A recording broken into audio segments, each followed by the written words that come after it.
Ladies and gentlemen, I am the next gem of great British wrestling ring announcing, Adam Blackburn, and you are listening to the new Great British podcast, Submit Wrestling Cards, with your hosts, Jack and Kev.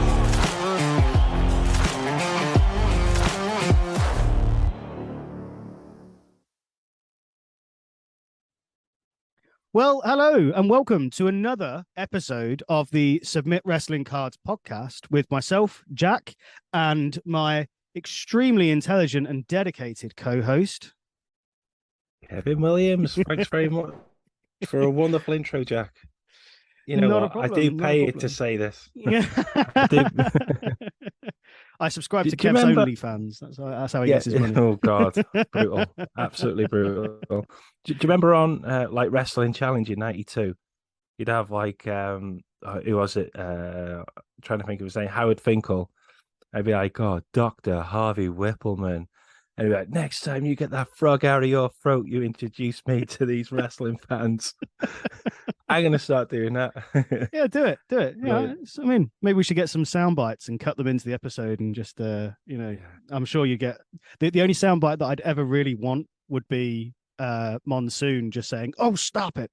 that's all I'd ever want, just every like 2 seconds. "Oh, stop it," every time. Yeah. I was thinking of Bobby Heenan and his quotes the other day, and I was thinking of people, and I was in work and someone was annoying me. I just said to myself, a friend in need is a pest, and walked off. I don't give a shit. But probably one of my colleagues is watching this now saying, he was sincere in everything. Friend in need's a pest. Well, yeah, there is some truth in that. Right. So what have we got for this episode? So we've got some news, some bits to go through. We also have history with Kev. We have the winner of the poll that was put up by ourselves on the page as to who we're going to discuss this week and whose cards we're going to go through. I think that's it for this episode, isn't it? I mean, it sounds pretty bleak, but I can assure you it's going to be entertaining. Yeah, it's been a while. We've still got a bit over at PSA, haven't we? So waiting for that to come. Yeah. I've got in fact, actually saying that, I've got some bits stored up for an unboxing video that I can do. I'll probably do over this weekend and get uploaded onto the YouTube page. Yeah. So I've got some bits waiting to come back, and PSA. In fact, let's start off a little bit of the news with PSA being sort of pretty much back up to full strength now. There's no ridiculous wait times anymore. It's a pretty quick 12 weeks. Yeah, I mean, I don't think anything. I don't think anything has really gone over 12 weeks now. I think I've submitted a few bits through different sources and different channels, and it's been okay. There's not been any major delays, and as well the tracking part of the site, which you've been sort of keeping me up to date with. So just go through and tell people kind of how good that is. Oh, that's very good. So it's like you get your phases: phase 1, receive; phase 2, authentication, whatever you call it. And so we're up to grade 5 of what we've got, and it's like, come on, get it before Christmas. Whether it will happen, I don't know. Yeah, I mean, so if you are watching PSA, hurry up. And whilst you're watching, actually, if you'd like to sponsor us, that'd be amazing. Thank you. Get some free grades done. But saying that, they have, to show that they have been on top of their submissions. They have been releasing specials. There was the October special where it was a cut price to send cards in to be submitted, and Beckett, I think, did the same, or was it CGC? One of the others did the same as well. They did like a cut price service to send into grade. Now, if that's not demonstration as to how much they are on top of their backlog now, then I don't know what is. If they're inviting more people to submit, that shows a good sign to me. Definitely. Also, let's not forget the good UK companies. They're still worthy of a go, aren't they? So I might get a few over to them. Obviously, horses for courses, as we say over here. Might have a pick through. See how I feel. Yeah, and I think there was any kind of experienced collector or grader that was looking at the the state of how card grading was going during lockdown was seeing these UK companies pop up, and they were saying, "Oh, it's just a flash in the pan. They're not going to be here when things settle back down again." Well, things are starting to settle back down, and they are still here. So, a lot of the grading companies they rely on their reputation as to how close and accurate they are to grading, as to how much trust people have in them. So, yeah, they're still going. So, yeah, it saves us a hell of a lot on postage as well, and import fees and everything else that goes with that. So yeah, but it's good to be out there and collecting still, isn't it? And getting stuff sent away, which is what we want. Absolutely.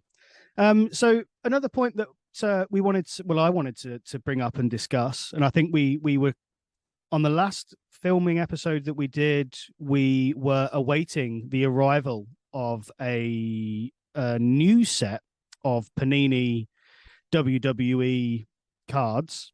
They have now debut. Yeah, that's Don't it. say Yeah, debut. Oh, yeah. Unfortunately, they have arrived, and we've gone through most of them. I mean, these are the if you can see that on the screen, I've just got them left over here. I mean, they're still clogging up my desk. Toilet. Let's just I mean, I suppose for those that aren't watching on screen, that are just listening in here, there's no hollows. There is no autographs. There's no relics. There's nothing. No chase about it. Yeah, there's no chases. The rarity of the cards are just based on some different color parallels. Some are red, some are green, some are gold, and that's it. Ooh. Yep. Took someone in the office there a long time with the felt tip pens. Yeah, I mean, so here we go. Let's give these a colouring in. Might as well have just coloured them in ourselves. Not impressed. Not particularly good quality. Not worth the money that we bought the boxes for. And I wonder. This leads me on to another point, actually, that I think, I think you'll have quite a bit to say on this next point, Kev. The actual value of some of these Panini cards, Prism and Select and Impeccable, for example. Do you see the value of these in the last sort of, let's say, 12 months, 18 months that Panini have been releasing? Do you see the value as a whole? And I'm not talking about the really special chase cards here. If you look at the set as a whole, each set as a whole, do you think the value is going up or going down? I think it's a bit of a lead balloon, isn't it? It's going down for, say, for every Prism release, there's 100 good cards. Them 100 good cards are always going to do well.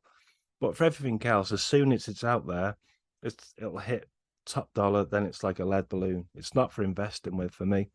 That's how I see it. I'm not a big fan of that. And I think we've covered this a couple of times, the idea of modern versus retro, blah, blah, blah. That argument can go on. That's the same as analog versus digital. It can go on for donkey's years. I'm not interested in that argument. But what I am interested in is some of the tangible, recordable results that we're actually seeing now coming out of some of these Panini sets. So to give you an example, I was actually floating around on Twitter. I'm not very often am I on Twitter, but I was the other day, and I was looking through David Peck's feed, just having a browse, just sort of flicking through. And what a great collector, by the way. Yeah, absolutely. Yeah. I mean, if you're talking someone who's got some real expertise in the field, certainly go give David Peck a follow. He's got a great collection, and he's very knowledgeable as well. But what I think that Dave does that's probably better than most is that he provides sort of evidence that will back up a claim that he will make. So I'll give you an example. I think it was a Select card. It was a 1/1. It was The Rock. And when it was pulled, there was some comments from a lot of people saying that this card will never go below $50,000. It's a 1/1. It's a gold. You can see it on his Twitter feed. I can't remember who it was. There was a few people that had said it will never go below $50,000. And it was pulled, and it was, there was a great buzz around this card. It's one of the main chase cards of the entire set, I think. Really, 1/1 for The Rock is going to be a big card. However, things started going drastically wrong with regards to that valuation. Now, people that were given that valuation were very knowledgeable, very experienced within the collecting scene. The card went up for sale, and the card did not surpass 20,000. Wow. That is a big deal. 20,000 is a lot of money itself, but not to hit the 50. It's less than half, isn't it? Yeah. And Wow. what Dave was saying is that there's you've got lots of people like himself, and I would consider us somewhat knowledgeable within the scene. Maybe not so much with modern, but certainly with some of the retro. There's people that are looking at these cards and they don't know the value. They're starting to lose faith in what the value might be of some of these newer cards. And if you boil this down to its bare basics, this is Panini, who are extremely experienced in creating hype, allowing social media to do what it does best, which is selling the dream of pulling that chase card from a pack that you bought from your corner shop for a couple of dollars, and you pull a card that's worth $20,000 or something like that. Panini are very, very good at being able to manufacture that. But in reality, probably less than 2% of the entire set is worth more than the booster box that you might buy to actually pull it out. Them actually finding it, it's not worth it. You may as well just go and buy the card that's on eBay. Yeah. That's how I see it. Yeah. Because these boosters, I'm not go on. seeing wrestlers or people I know, and it's just paper mess for me. So I'm not indulging with the collection. I always look out for the old school guys, Brock Lesnar, Randy Orton, Jeff Hardy, but I imagine he's not in with that lot anymore. So you get the feel, but a lot of it's just paper mess for me. It look nice, but I look nice, but it doesn't mean I'm worth $1 million. You know what I'm saying? Absolutely, Kev. You are definitely a one of one. In a bad way. Yeah, but you say there about the price. This has got me thinking, because there's global recession and gas prices go up, and prices of chocolate is now £1. So yeah, we're not in the best of markets, are we? Especially in the UK. I mean, it's up and down at the minute, but the thing is, it's with wrestling cards, the stock out there, Shawn Michaels, for instance, Randy Orton, you could probably pick 20 wrestlers that is below £10 or $10 for a rookie card and it can't get any lower. So I think that's where wrestling cards are in a good position. It can only go one way. Yeah, and I think it's in an odd way we're seeing I wouldn't even call it a revival for the retro or the vintage cards. A revival would indicate that they slumped, and I don't really think they ever slumped. They burnt along, they bubbled along pretty low key for a long time, and we're now seeing in the past 5 to 10 years, we're now seeing this sort of, I wouldn't call it an explosion, but I'd certainly say there's a lot more eyes being put onto the hobby of those retro and vintage cards, which is great for us. Brilliant. Not great for the prices that we're now having to pay to find the cards that we want, but still, it's great that so many people are getting into it. Fantastic. It's amazing. And it's recognition. Of course. Yeah. One of the things as well that I wanted to bring up, which is I found quite funny. So the recent Impeccable set that was released, I don't follow what Panini do with other sports, so I don't know what their other lines are until they bring them into the WWE. I don't really know what they are. So when they announced Impeccable, I didn't really understand. I didn't follow. I didn't know what it was. People start pulling these cards out, and within a day of these being released, I saw someone on one of the Facebook groups pull an Andre the Giant gold bar. So if those aren't familiar, you sent me a picture of that. You sent me a picture. It completely baffled me. So this is a card with a picture of Andre the Giant on it, and then in the middle of the card is a little gold bar, and it's real gold. We're not messing about. It is real gold on this card. Now it made me think. So Panini, again, masters at what they're doing here. People will get bored of the autographs because they're going to naturally saturate the market themselves. The relics, they can only do so many. There's only so many t-shirts that Stone Cold has worn that you can then cut up and then sell off for whatever. So many ring mats that he would have wrestled on. You know, the list goes on. So they've got to come up with something new. Now, I don't know how new these gold bar things are. It looks like they've done it with NFL and a few other sports as well before.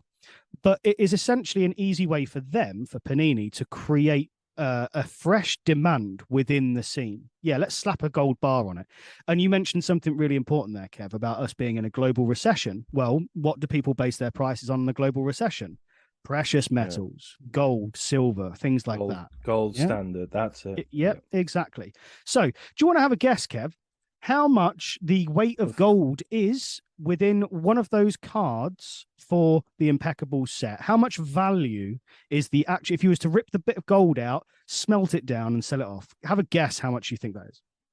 Well, I want to say it'll be $5,000, but when you think Panini, it'll be £3. So I'm going for the top end. You're going for the top end. It's going to be like a really, really niche thing to get, and you know, everyone wants this gold card. Yeah. Okay. So they do gold and silver. I didn't look at the prices of the silver. I didn't investigate that. But for the gold, I'll give you a few statistics here. It is a half Troy ounce.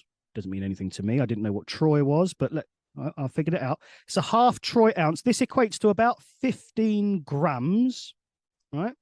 Yeah. It's not 24 carat. It's 14 carat. So it's not full gold. It's half. So 15 grams of 14 karat gold is worth around £450, which is around just over $500. Right? That is the actual value of the gold that's on the card. So now, the reason why I bring this up was because I saw a post that made me laugh, is that this person that pulled this Andre gold bar, they didn't know how much it was worth. The set's brand new. They didn't know how much this thing was going for. They've put the picture up on the Facebook group, and the first thing that someone commented after they'd said, "How much do we think this is worth?" The first thing someone commented with was, "Rip up the card and sell the gold." So that's the first thing that someone said on a collector's group for wrestling cards. They've pulled this Andre the Giant, and the first thing someone said is, "Rip up the card and sell the gold." Now I don't know if the card could be worth $2,000. I've no idea. Absolutely no idea. But the first thing someone said is just rip the card up and sell the gold. That gives you an indication as to how silly this is now getting. And I assume, right, Kev? Yeah. I'm putting my money on the table here.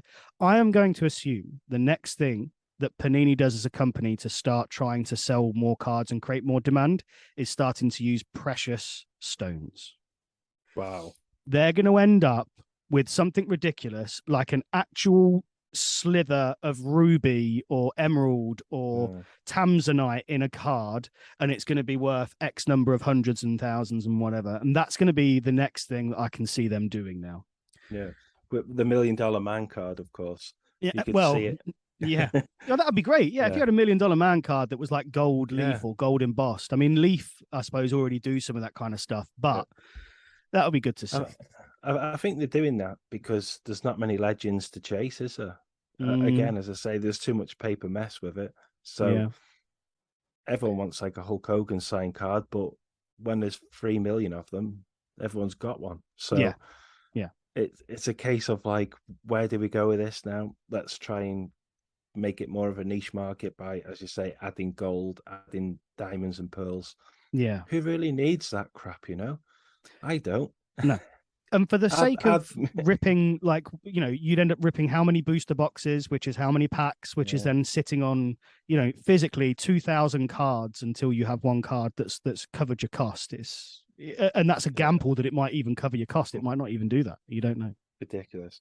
Well, I'd want to go on to Antiques Roadshow rather than a wrestling trading card forum.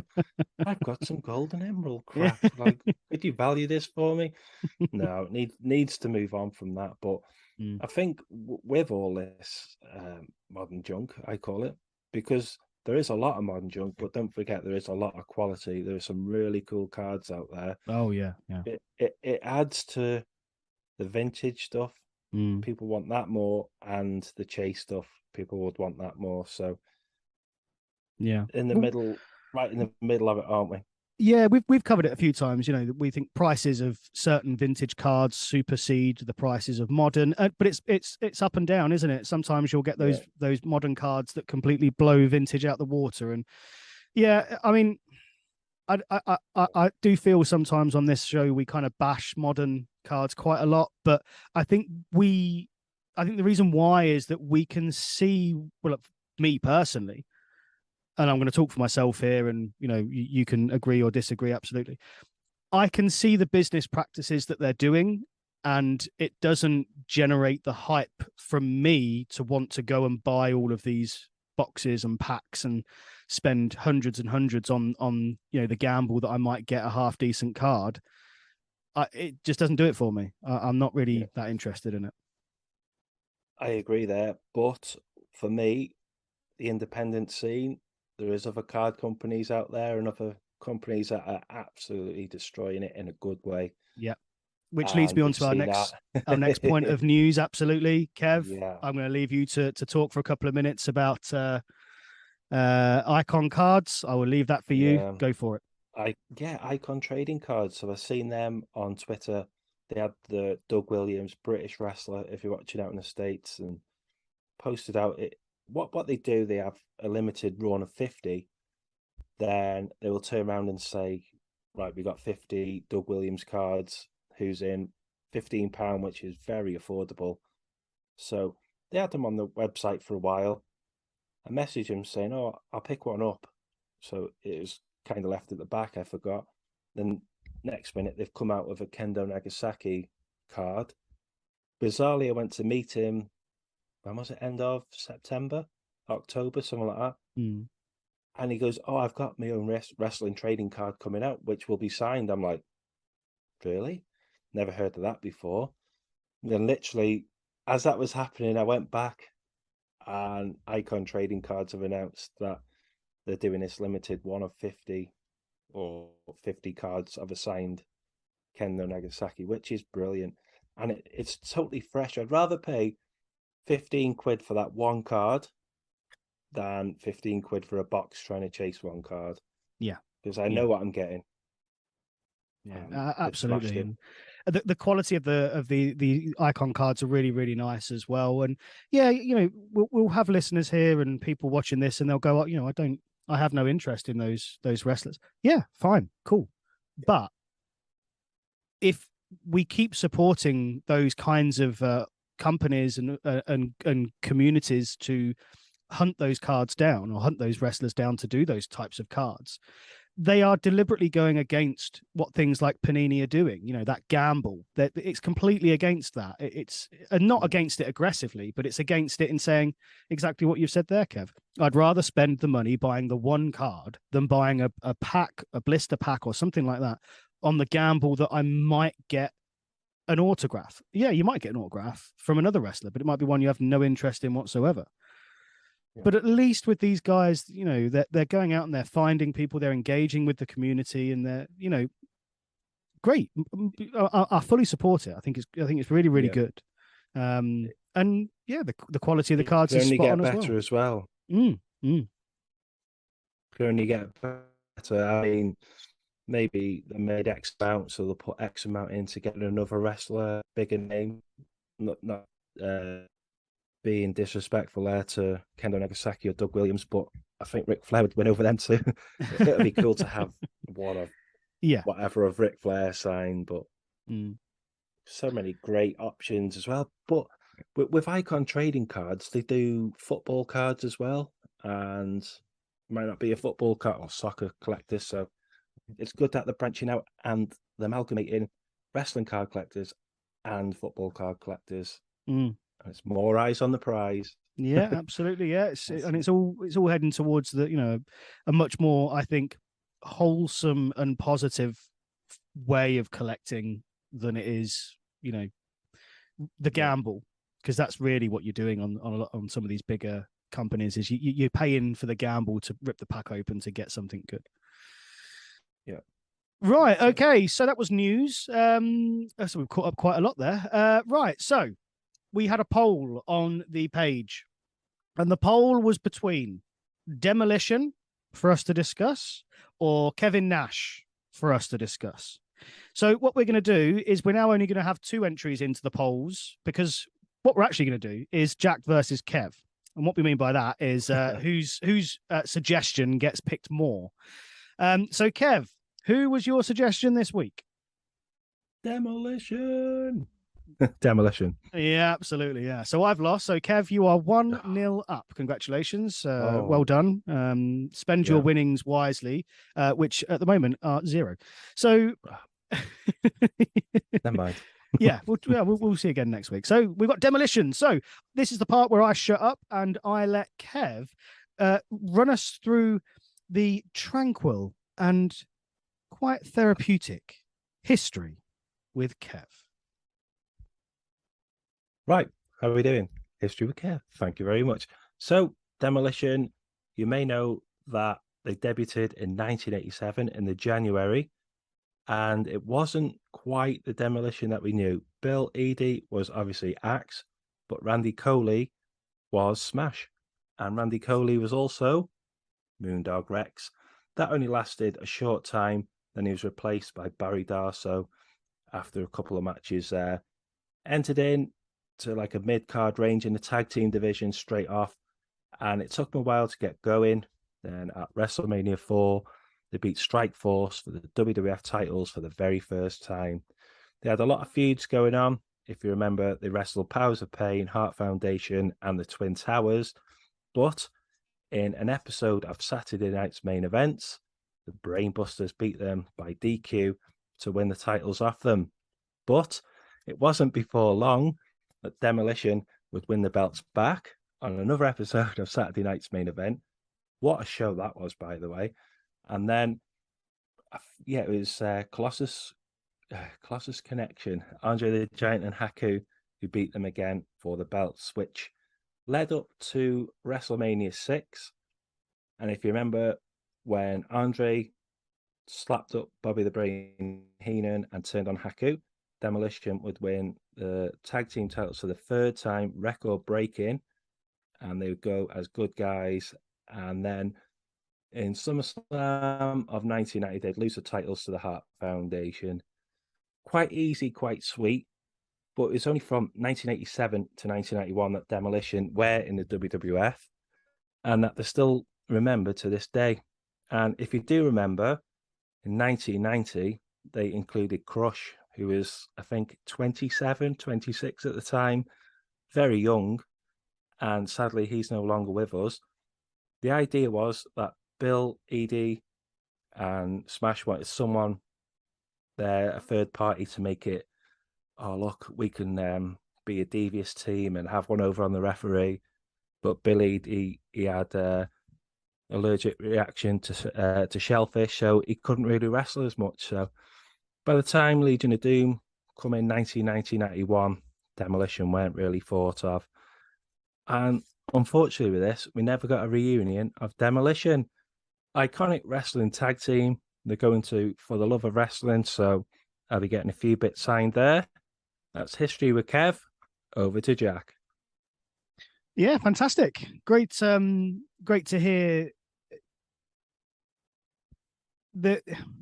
It's a bit of an odd one with Demolition because their journey, as you've listed there, wasn't really that smooth. You know, the idea of being a threesome and then not, and then even with the figures were a bit odd with how Hasbro dealt with the figures, putting Crush into the tag pack, and it was all a bit of a mess. But I think the one thing, and we've said this before when we were talking about LOD, the one thing that you can't take away from them is the style, the symbolism that they had.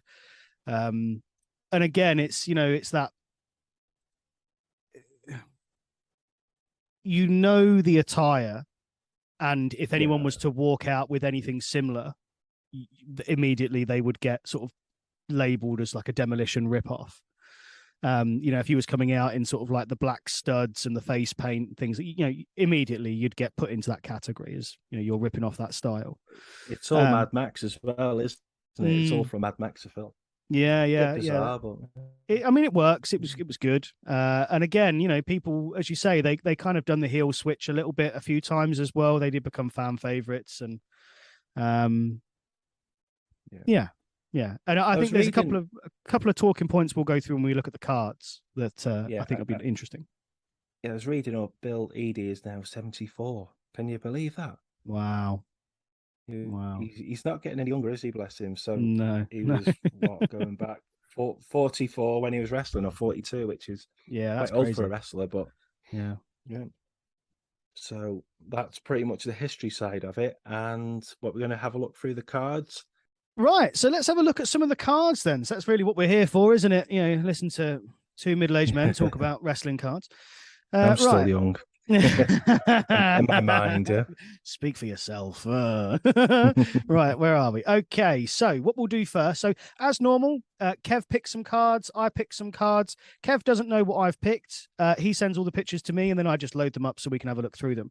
Again, if you are just listening, we will talk you through the cards, and you can look them up on eBay, things such as that. So let's have a look at the first card. So we're going to look at Kev's selections first. And funnily enough, the first card that was selected, or that I've got here from Kev, was actually one I selected as well. So there you go. Yeah, very good card. So talk them through it. Is it from about 2014? I know it's independent. I just like the autograph, and it's reminded me of Icon trading cards, Smash, Demolition, and doesn't really need to say much more than that. Very nice card of a cool autograph. Yeah, so just as a quick description, so I think it's a half-size card. It is animated or a hand-drawn image of Demolition Smash, very iconic. It's got a blue background, and it is signed in blue marker by Smash, and he signed it as Demolition Smash, which normally he just signs it as Smash. Yeah, I can't remember the year of the card. In fact, tell you what. When I selected it from my side, I actually cropped it out of eBay and I kept the details. So give me a second and I'll get the actual details. There you go. Here we are. Crafty Jack. But it is, honest to God, it's one of my favorite Smash cards, that one. Yeah, really, really good. Really good. So, only letdown there, I'd love to have an Action Smash, whether that one is out there. Well, this is a comment that I'm gonna come to in a second. But yeah, pardon me. So this is 2014. It's a Leaf original, and it's numbered up to 10. So there's only 10 of these. You can buy it on eBay for about between $70 and $85. The one I'm looking at, or the one I was looking at, was £73, which is about $80, maybe 85, something like that. So it's numbered up to 10, but it's a lovely card. The colors are really bright on it. It really pops. But yes. That's a talking point about maybe having Axe and Smash signing on cards. So that was 2014. So quite modern. Yeah, it is modern, but as I was saying earlier, not everything modern is junk, but there is some incredible cards out there, and this one is one of them. Very nice card. Yeah, very nice. As I say, it is only like a half-size card, but it's still really, really good. Looks really nice, really clean. And just a nice card to look at. So now these are in no order, by the way. And the next card I've got here, I'm going to have Kev explain and describe this because I have no clue what on earth he's selected here. Do you know who that is? He hasn't got a clue. No, I'm going to try and let me move up a little bit here. Well, there we go. I can kind of understand the name. So, okay, so for those that aren't watching, Kev, explain to them what this card is. It's a 1985 Wrestling All Stars Masked Superstar trading card, which is signed. When the Masked Superstar ended up as Axe, a lot of wrestlers couldn't believe who it was, and because previous to that, the Masked Superstar was quite a big talent in America. On the, I wouldn't say independent, but on the territories. You watch back old clips, he was always way up there. And bizarrely, I've included this one just to say that there is rookie cards. There is a rookie card of Smash. Is it Khrushchev? It's on the Monty Gum card. And I didn't really want to include it because it's Demolition, but I just thought I'd give listeners an insight to say that there is other cards of these guys, and they're not quite the Demolition rookies. But if I was after a Demolition rookie, I'd be going for the WWF one because That's what does it for me, not these two. Mm. Yeah, I think you're right there. There's sometimes rookie cards can lead you down a really weird path, can't they? And that you can end up going really, really odd. You know, rookie cards, for example, where someone's in the background and it's not the person whose card it is. You can start getting really weird like that. But I think this is it's a great looking card. This one is signed. It's authenticated by Beckett, the one that we've actually got on the screen here, and it's the Masked Superstar is a little bit for me. Doesn't mean anything to me. I didn't watch his career, unfortunately. So I wouldn't be purchasing it. Put it that way. Yeah, I mean, I'm not going to pretend that I know a huge amount about that, and I really don't. Edie, yes, but this, no. And oddly, it looks like he signed it as Axe as well. Is that right? Possibly. Is it A or a star? He's got a star. That's a star, Mass Superstar, isn't it? So okay. Maybe there's a little technique to his autograph with that. Maybe. All right, moving on next. So you've already mentioned this one, and this one is a very popular card for Demolition collectors. So go away, go away. What did I say? Go away. I was oh no, just go away. Go away, will you, you stranger? What am I trying to say? Take it away. There we go. For it. Take it away. There we are. There you go. Take it away. Yeah. Well, you don't really need to talk when you're looking at this, dear. I think most wrestling card collectors must have this card. It's pretty easy to pick up and signed by both wrestlers. That look, it says to me 1989. Brilliant card. Obviously, it's not mine. No, I mean you can actually buy the signed ones. I was looking on eBay. If you're happy to pay shipping fees from the States, it will cost you about £35, which is about $45. I've been very tempted to buy a dual signed. So this is from the Classics 90. Is it 90 or 89? Which one's this one from? 90. Yeah. So I think the image was taken in 1989, wasn't it? So it's signed in a silver pen by both Axe and Smash. Great card, great signature, great piece of history to have it. You know, I'm very tempted to buy one myself. What I was holding back on saying before when you mentioned about having both sort of Smash and Axe signing things, there is an awful lot of cards that are signed by both of them. Not that that's a bad thing, but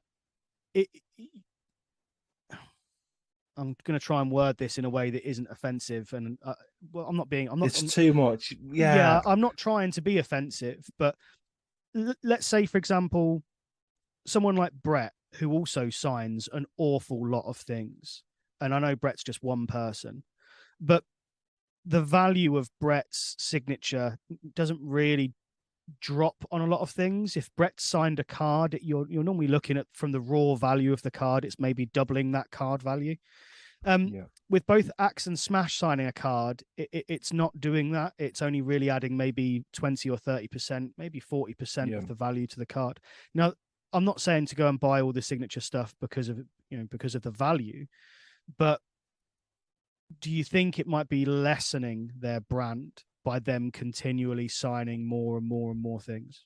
Well, Undertaker protects his autograph, doesn't he? So, yeah, it will say less than their brand, as you say, but I don't want to sound, what do you call the word here, just decadent or anything, but if one of them passed away, does that card then double in price? Unfortunately, it probably would do. Yeah, absolutely. But I'd love to, I'm not going to say against having a card with both of their signatures on. I'm extremely tempted, and I have spoken to a few of my friends in the States to get me the card and post it over to me. I'm very tempted to do that. But it just doesn't hold the same value. And another point, actually, in fact, sorry to jump in, which I do quite regularly, unfortunately, because I do like to talk a lot. Just as a point here, did you struggle as much as I did to find modern cards, official modern cards for Demolition? Yeah, I think it's due to the class action lawsuit. They fell out with WWE, so WWE don't put their image onto any of their cards. Right. So do you think you don't get action figures or? that's a driver to why they're now signing as much as they can, because they're not then getting royalties checks for a lot of that stuff anymore. Yeah, great point there. That is probably it. Probably nailed it in one. Just a thought. So, I was thinking about it earlier because I was thinking there's got to be some sort of Panini cards with them on. I'm digging around thinking, oh gosh, no, really struggling to find nothing. them. Yeah. Okay, so This we're going to move into the next one. So you've mentioned his name already. Let's I'll let you describe what's on the screen. Yeah.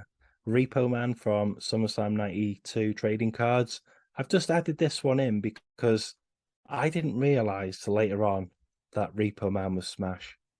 Mm-hmm. How many other wrestling fans are like that? It's a cool card, cool era. Don't think it holds much value, but just giving a little bit of love for the cards here, Jack. So. Exactly, yeah. And I think if you were to say to people, what was your favorite Darso gimmick? They're going to say Smash, aren't they? They're not going to say Repo Definitely. Man. Repo Man Definitely. was mid-tier. I mean, as a character, Gimmick. I know Vince liked to have characters. What on earth kind of character is Repo Man? What was the point? What's he going to do? No one's driving to the arena in their car for him to then repossess. So yeah. I didn't get it. I didn't understand it. Yeah, bizarre one, wasn't it? But yeah, it's just a card from that time. Cool. Oh, this one is Superstars of Wrestling Bubblegum by Mark.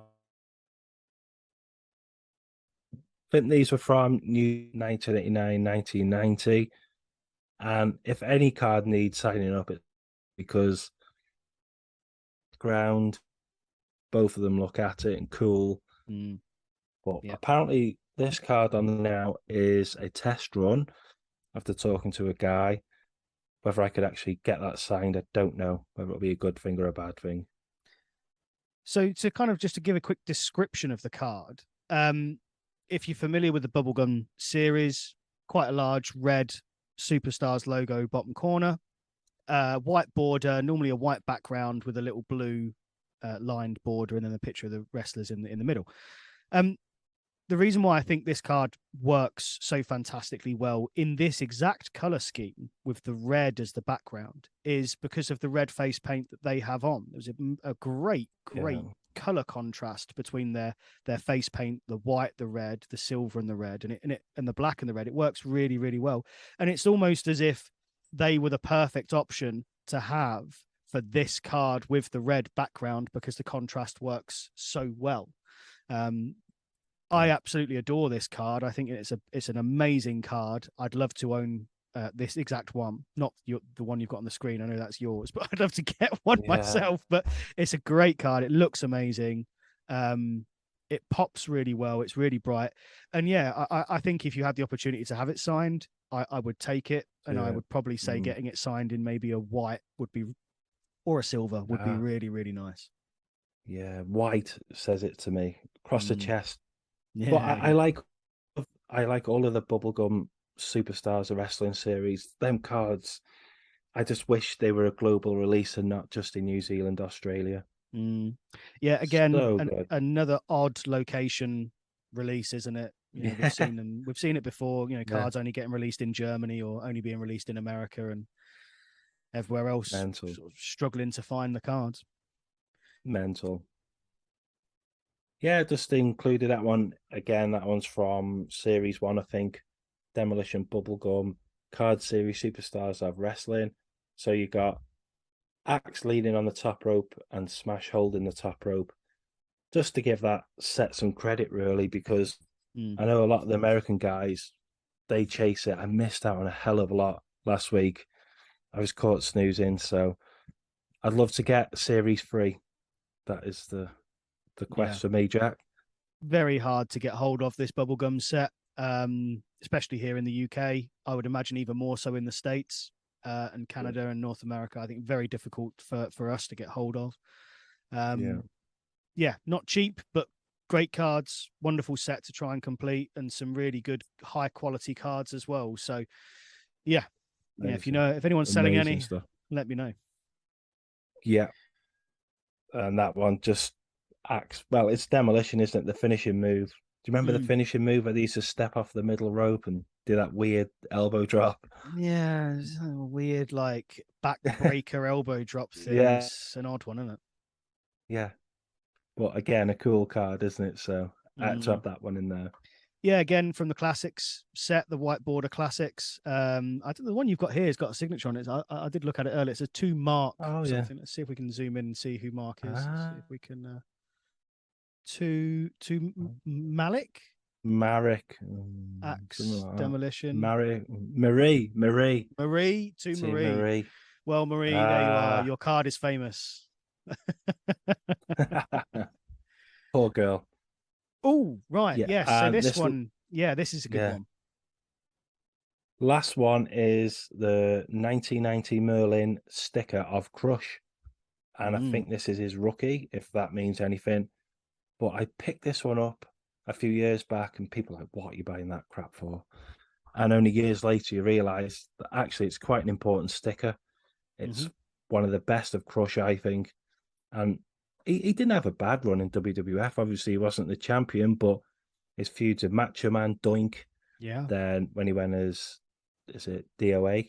Was it Chains, yeah. 8 Balls, Skull? And yeah, it was okay, but then WCW with Chronic. So he had quite a good career.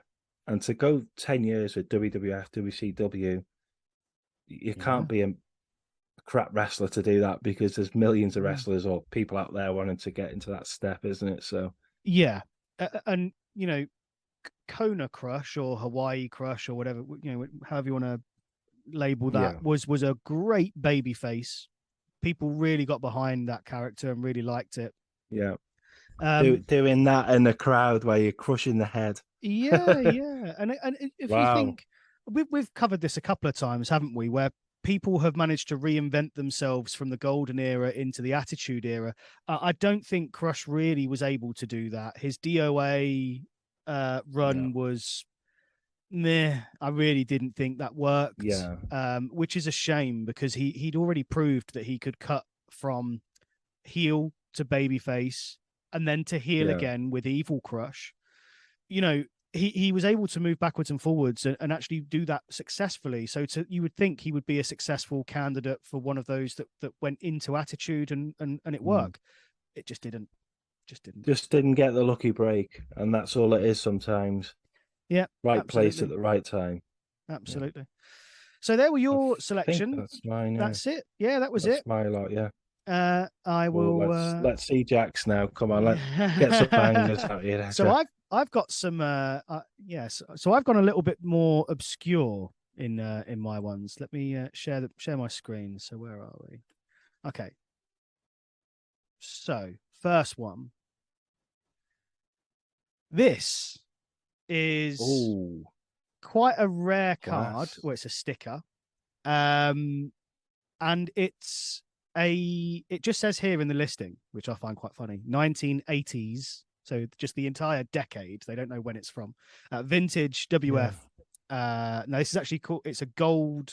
What's it called? Gold bar. Gold. Is it the ice cream bar? It's from the ice cream set, isn't it? Yeah, there was a certain name. It was a sticker that came in the ice cream boxes. Yeah.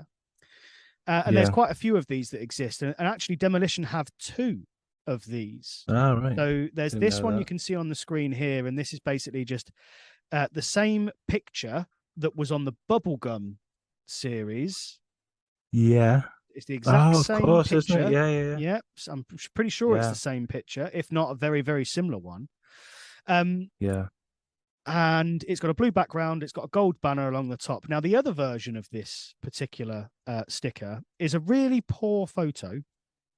And it's taken at the side of the ring with Axe and Smash walking around the ring. They're not even looking at the camera for a start. They're not even both in the shot fully. So one of them's only half in shot. And the actual center of the photograph is the turnbuckle. Wow. So it's a stalker shot. It's genuinely, in fact, I'm going to try and find, I think about putting it in, but whilst I'm just looking for that, have I got it here? Yes. There we go. Let's have a look at this card. Let me, I don't get know it up, baby. Yeah, I don't know how. I'm going to swap the screen share over a second, because I need to share over to the other of the screen. All right, stop sharing, and I need to share, and I'm going to share it. Not that page, not that one, that one. There we go. Right, here we are. That is the other version of this card. If I can, there you go. What on earth is that picture? So to give you another explanation, it's exactly the same format that we've just seen. It's got the blue background, gold banner along the top. Neither of them are looking at the camera. The turnbuckle's in the middle of the picture almost. Smash is half in shot. Axe is walking away out of the shot. One of the worst things I've ever seen pictures-wise for wrestling. Completely pointless. Completely pointless. And everything's blue. Blue outside, blue inside. Yeah, very, very weird, very odd. To me, it doesn't make any sense. The other picture was way better, much more entertaining. As you know, wrestling cards go, this one is just an absolute shocker. Right, so let's go back to is it this one? This is where it all goes wrong. Oh, yeah, this is technically it's all going to go horribly wrong now because I have. Oh gosh, anyone watching here is going to think we're absolute amateur. Right, next one. Here we Better are. than me. That's the one I want. Right, that's a cool. This one is very odd, and again, I told you I've gone a little bit odd with these. So this is from the Duchess Hostess brand, which were little cakes, I believe, little like sponge cakes. They're available with food. I remember now, and the miniature, aren't they? They're tiny. Yeah, they're about the size of like an SD card. You know, the big one you used to put in old cameras. It's about the size of that. Really, really small for a card. Now you can't really see it too well, so I'm going to try and zoom in a little bit. Nope, I don't know why it doesn't do that. I forget. I'm going to try and zoom in. Now, this card is a really, really early picture, and you can tell that because of the face paint they've got on. It's a really obscure sort of style of face paint they've got on. Now, the picture in the card is quite dark. You can already Smash? Do you know what? I think it is. That's Axe, isn't it? And that's Smash. Sure. Yeah. I would have thought so, but I mean, it wouldn't surprise me if someone called us out and said, "Oh, that's not actually the original. That is the original Smash rather than Barry Darso." Yeah, that's very likely. It's certainly not Crush. Certainly. Yeah. So yeah, very, very odd. Quite difficult to get hold of. Again, in the UK, they are even difficult to get hold of. Even in the States, this particular one here is listed at $20. I did manage to get a full set from our very good friend Pablo Mellons. He sold me a full set for £65, all sealed. Great deal, great set to have. Very thankful that he sold those to me. And yeah, great. Fair play to the guy. Yeah, great picture.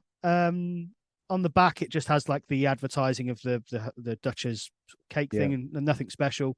But yeah, a bit of I would call it a curio. It's a bit of an odd card. Again, it's a bit of a weird one. And then last again. What's that for? Is that? It's the same one. It's not the same one. It is the same picture, but even I struggled with trying to figure out what this one was. Now, this one's actually got a date on it. This is 1988. So it may well be the original Smash. But this is a Borden sticker. Now, I know nothing. I've never heard of this. A Borden sticker. No. So I am reaching out here to the community a little bit. Any information about Borden stickers here, please leave a comment. Let me know. I've never heard of them before. I've never seen, maybe I've got them mixed up with the Duchess ones because, again, you can see here, it's tiny. I've never heard of them. What was it, like the Canadian version of it, or it's totally bizarre? Yeah, I'll be honest with you, I've never seen that before in my life. It's a weird one, isn't it? If you look back at the Duchess one is in like a portrait mode, and then the Borden one is like a landscape mode. You can tell it's the same picture. Yeah, it's the just, second one. If you weren't a wrestling fan, you could even question what it is. Yeah, you wouldn't know. Yeah, you didn't know it could just be, I don't know, some stage act, a rock group. Yeah, Kiss anything. tribute band. Yeah, that's it. So, but that's it. So. That's my selection. And again, I did also select that Leaf 2014 signature one. The Smash one. Yeah, but that's it. That's the cards. Yeah. So Demolition, you look at people want the highest trading card. I want the Hulk Hogan rookie, and I want a 1/1, The Rock, or whatever. It's not all about that, is it? No, it's not. No. And again, if you're a fan of Demolition, you can easily get those classics cards. Yeah, real cheap, easy, and they're really nice cards as well. So you could probably pick them up for £1, £2 each if you looked hard enough. You're going to get one or two that are a bit of a chase and hard to get, but you know what I think would look nice if they're in some sort of a collage or in like a wrestling collection in a frame. Something like that would look like set them off and give them more credit than what they actually are worth. Yeah, absolutely. So, and again, they're going back to their style. It's the same with LOD. Really photogenic when they're in their attire. The face paint and all the get up that they had, really photogenic, and the photos do come out quite nice, unless you're taking photos of turnbuckles like that one that I showed and just absolutely pointless. But yeah, I think thereabouts, isn't it? Yeah, I think as well. We mentioned before about their signatures and them getting things signed. Do it. Go for it. Because again, not being negative, these people aren't going to be around forever. And for you to have your favorite card signed by both Axe and Smash, do it. Do you reckon? What do people think? If you're watching, let me know, wrestling fans. Is it a yes or a no? Because I bet you someone will say, "Oh, don't do it." Yeah, there's people out there that don't like stuff being they ruined the card and things like that. Well, okay, fine. That's your decision, but.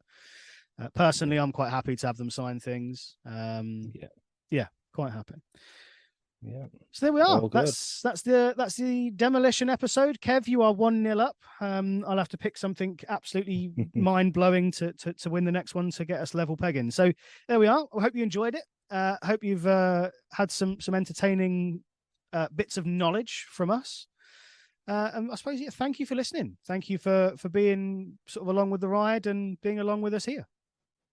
Thanks very much, wrestling fans. Always check us out, Twitter, Facebook. Submit wrestling cards. It's all good fun. So it's goodbye from my good self, Kevin Williams, and over to you, Jack. It's goodbye from me as well. Yeah, that's it for another episode. We'll get another poll up pretty soon. And yeah, I'll see if I can beat that dastardly Kevin. Leading to WrestleMania. Cool. Well, there we are. Thank you very much for joining. Like, share, subscribe, leave a comment, let us know how you feel, and until next time, see you soon. And that about wraps it up for another edition of the Submit Wrestling Cards podcast with myself, Jack, and my good friend, Kev. Make sure you follow us on Facebook, Twitter, and on YouTube, and keep an eye out for the next upcoming episodes. And now a quick word from our sponsor, Wrestling Cards Worldwide. Hi, I'm Michael, and I run Wrestling Cards Worldwide, and I'm proud to be associated with the Submit Wrestling Cards podcast. We've got thousands of cards and stickers from all different eras on the website, and if you check out the link on the podcast, they'll give you an exclusive discount code for the website. Thank you very much, and until next time, bye.